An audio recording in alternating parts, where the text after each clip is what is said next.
عمر سے سفارش کرو کہ عمر نیا کرتا پہنا کرے. ملکوں کے سفیر آتے ہیں, عمر وہی پھٹی پرانی چادر اوڑھ کے اور وہی کئی جگہ پہ پیوند لگے سوٹ پہن کے سفیروں کے سامنے بیٹھ جاتا ہے. عمر کو مشورہ دو, طے ہو گئی بات. سب نے جب مشورہ دے لیا تو سارے کہنے لگے یہ بتاؤ شیر کی مونچھ کو ہاتھ کون لگائے گا, کہنا کس نے ہے, بندہ بھی تو ڈھونڈو نا. نے کہا جناب میرا یہ خیال ہے کہ مولا علی شیر خدا کہیں گے, کیونکہ جس شخص کی عمر کو سب سے زیادہ حیا کرتے دیکھا وہ شیر خدا مولا علی ہے رضی اللہ تعالی علی کہیں گے. اس لیے کہ جناب علی تو کئی دفعہ جب گفتگو کرتے تھے تو حضرت عمر چپ کر جاتے تھے اور فرماتے تھے علی نہ ہوتا تو میں ہلاک ہو جاتا. تو کہا علی سے کہو. جناب علی شیر خدا کو بلایا. کس کام کے لیے جی؟ اللہ اکبر. یہ ذرا آپ نے اس دور پہ اس بات کو ذرا لاکا جناب ان سے کہیں کہ زیادہ نہیں, ایک کرتا نیا پہن لے. سفیر آتے ہیں, وزیر آتے ہیں تو ایک کرتا نیا پہن لے. حضرت علی کو بلایا. آپ فرمانے لگے کوئی اور بات ہوتی تو میں کہہ دیتا, یہ والی میں نہیں کہہ سکتا. کوئی اور ہوتی تو میں عمر کو کئی دفعہ کہہ دیتا ہوں, جلال میں بھی تو سن, یہ والی میں نہیں کہہ سکتا. میں تمہیں ایک مشورہ دیتا ہوں. کہ وہ کیا؟ کہنے لگے سیدہ عائشہ صدیقہ سے کہو, وہ مومنوں کی ماں ہیں, عمر ٹالے گا نہیں. اماں جی سے جا کے کہا اماں جی نیا کرتا عمر سے کہیں پہن لیں. وزیر آتے ہیں, بڑے بڑے لوگ, تو چلو کوئی حرج نہیں. اماں جی نے کہا اچھا کوئی بات نہیں میں بلا لیتی ہوں. جناب عائشہ نے پیغام بھیجا. جب خادم نے کہا نا مصطفیٰ کے گھر سے پیغام آیا ہے, تو 20 لوگ بیٹھے تھے. عمر کانپتے ہوئے اٹھے, کانپتے دوڑے. حضرت عائشہ پردے میں تھی تو فرماتی ہیں عمر اتحیات کی حالت میں بیٹھ گئے. کہا اماں جی دیر تو نہیں ہو گئی مجھے آنے میں؟ کہا نہیں ٹائم پہ آ گئے ہو. کس لیے بلایا تھا؟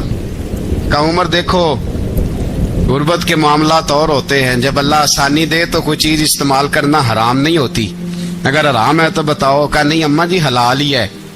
تو فرمایا پھر اتنے سفیر آتے ہیں, مشیر آتے ہیں, اب تو مال غنیمت بڑا آتا ہے, ڈھیر لگ جاتے ہیں مسجد میں, تو چل ایک نیا کرتا تم بھی پہن لیا کرو. اور آپ نیا کرتا پہنو گے تو دھاک بیٹھے گی غیروں پر. تو صحابہ کا مشورہ ہے کہ آپ نیا لباس پہنے. اماں جی کہتی ہے میں نے حکم دیا تو عمر چپ کر گئے, گردن جھک گئی. تھوڑی دیر کے بعد سیدنا عمر فاروق نے سر اٹھایا تو داڑھی پہ آنسو گر رہے تھے, رو پڑے. کہنے لگے پاک محبوب کی پاک بیوی, جیسے حکم کرتی ہو میں حاضر ہوں, پر مجھے وہ والا لباس پہنانا جو میرے مصطفیٰ نے پسند فرمایا ہے. اگر یہ رنگ رسول پاک کا ہے تو میں حاضر ہوں, اور اگر نبی پاک کا نہیں تو پھر جیسے آپ حکم کریں. جناب عائشہ کہتے ہیں عمر روئے تو میں زیادہ روئی, میرا پلو بھیگ گیا آنسوؤں سے. میں نے کہا عمر آپ جائیے. عمر یوں نکلے تو جو صحابہ کھڑے تھے وہ کونے میں تھے, سارے آ گئے. کہا اماں جی کیا بناؤ؟ فرمایا بھائی تم سب جو باتیں کہتے ہو وہ اپنی جگہ ٹھیک ہیں, پر عمر جو بات کرتا ہے وہ سب سے زیادہ ٹھیک ہے. عمر جس پہلو پر بات کرتا ہے وہ یار ایسی عاجزی, ایسا رنگ, ایسا انداز, ایسا طرز حیات, ایسی زندگی. اولاد کے معاملے میں لوگ بزدل ہو جاتے ہیں, بزدل. پر حضرت عمر کا بیٹا مصر گیا, وہاں سے کمائی کر کے لایا, تجارت کرنے گیا, لاکھوں کا مال. کون سا باپ ہے دنیا میں جس کا بیٹا بعد سے پیسے لے کے آئے تو ابا تفصیل پوچھے کہ بیٹا کہاں سے کمائے, کہاں سے لایا, کتنے ملے, کیوں آئے؟ کون سا باپ تفصیل پوچھتا ہے؟ ابا تو کہتا لا صحیح, اور تعریفیں کرتا ہے میرا بیٹا بڑی کمائی کرتا ہے. کبھی پوچھا ہے اس سے کہ ڈیوٹی صحیح دیتا ہے کہ نہیں؟ کبھی پوچھا ہے کہ تو ایمانداری کی روزی لاتا ہے کہ حرام کی کماتا ہے؟ یہ باپ کی ذمہ داری ہے, یہ اماں کی ذمہ داری ہے. پھر کہتا ہے بیماری کیسے آ گئی, پریشانی کیسے آ گئی؟ تو نے کبھی سوال کیا اپنی اولاد سے؟ حضرت عمر فاروق رضی اللہ تعالیٰ عنہ کا بیٹا مصر سے پیسے کما کے لایا تو جناب عمر نے بلایا, فرمایا بیٹے اتنی تو تیرے پاس راس ہی نہیں تھی, تھوڑے سے تو پیسے لے کے گیا تھا, اتنی کمائی کیسے ہو گئی؟ اتنے تو پیسے نہیں تھے صاحب, کہاں سے کمائی لائے؟ اس نے کہا ابا جی وہ جو میرے چچا ہے نا مصر کے گورنر, آپ کے دوست, انہوں نے میری مدد کی ہے. فرمایا جتنے لوگ گئے تھے سب کی ہے مدد اس نے. کہا نہیں صرف میری کی. فرمایا تیری کیوں کی؟ تیری کیوں کی؟ کہا حضور آپ کے دوست ہیں. فرمایا چپ کر. حضور انہوں نے مجھے اتنے پیسے دیے, میں نے کاروبار میں ڈالے تو نفع آیا تو میں ان کی رقم دے کے. فرمایا خاموش ہو جا. باقی جتنے لوگ گئے تھے سب کی مدد کی اس نے؟ کہا نہیں حضور صرف میری کی. فرمایا اس نے تیری مدد نہیں کی, اس نے خلیفہ کے بیٹے کی مدد کی, اس لیے کہ وہ خلیفہ کو اپنے حق میں نرم کر سکے. فرمایا آدھا مال تیرا ہے, آدھا مال غنیمت کا ہے, مال خزانہ کا ہے, مسلمانوں کا ہے, اس لیے کہ تو جو وہاں سے مال کما کے لایا ہے وہ اپنے باپ کے خلیفہ ہونے کی وجہ سے کما کے لایا ہے, لہذا رکھ ادھر. یہاں کہتے ہیں کدھر سے آیا, کیسے آیا, کون سا حساب دیں, کیا کریں. او بھائی حضرت عمر رضی اللہ تعالیٰ عنہ کا اپنی اولاد کے بارے میں یہ رنگ ہے. ایک جنگ سے نا خوشبو آئی, خوشبو بڑی مہنگی ہوتی تھی, عرب میں خوشبو آج بھی بڑی مہنگی ہے, وہ زیادہ استعمال کرتے ہیں. میری باتوں کی سمجھ آ رہی ہے میرے بھائی؟ بڑی مہنگی خوشبو تھی.